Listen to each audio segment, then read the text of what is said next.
The Rocky Mountains. Lander's Peak is an 1863 landscape oil painting by the German-American painter Albert Bierstadt. It is based on sketches made during Bierstadt's travels with Frederick W.Lander's Honey Road survey party in 1859.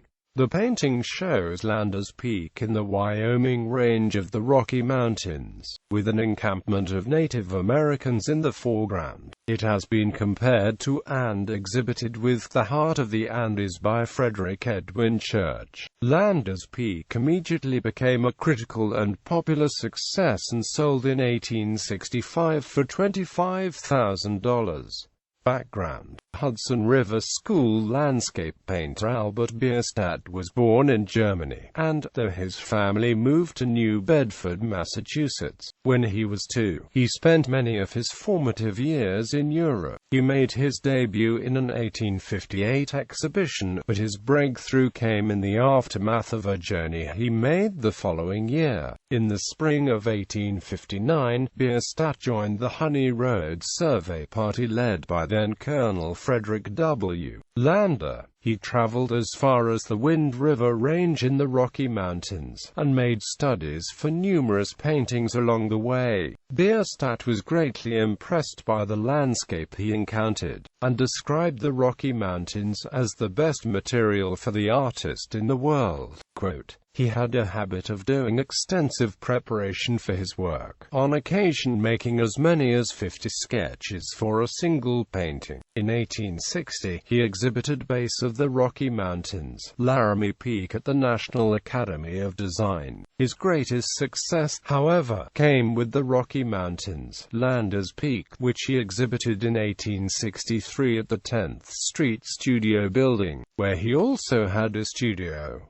Composition and theme. The painting shows Lander's Peak, a mountain with a summit of 10,456 feet in the Wyoming Range in modern-day Wyoming. The peak was named after Frederic W.Lander on Bierstadt's initiative, after Lander's death in the Civil War. In one description of the painting, sharply pointed granite peaks and fantastically illuminated clouds float above a tranquil, wooded genre scene. The foreground is dominated by the campsite of a tribe of Native Americans. The landscape in the painting is not the actual landscape as it appears at Lander's Peak, but rather an ideal landscape based on nature, altered by Bierstadt for dramatic effect. Bierstadt's painting hit a nerve with contemporary Americans by portraying the grandeur and pristine beauty of the nation's western wilderness. It was a reference to the idea of manifest destiny, where the Rocky Mountains represented both natural beauty and an obstacle to westward expansion.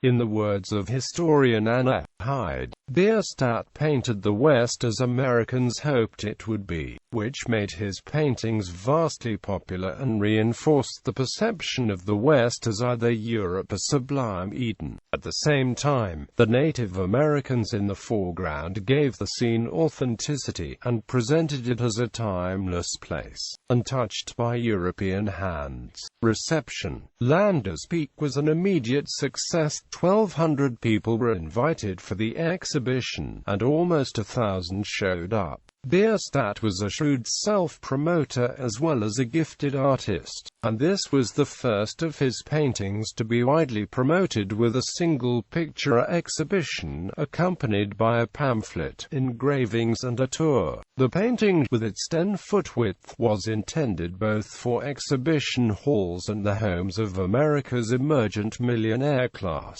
In 1865 it was purchased by British railway entrepreneur James McHenry for the high price of $25,000.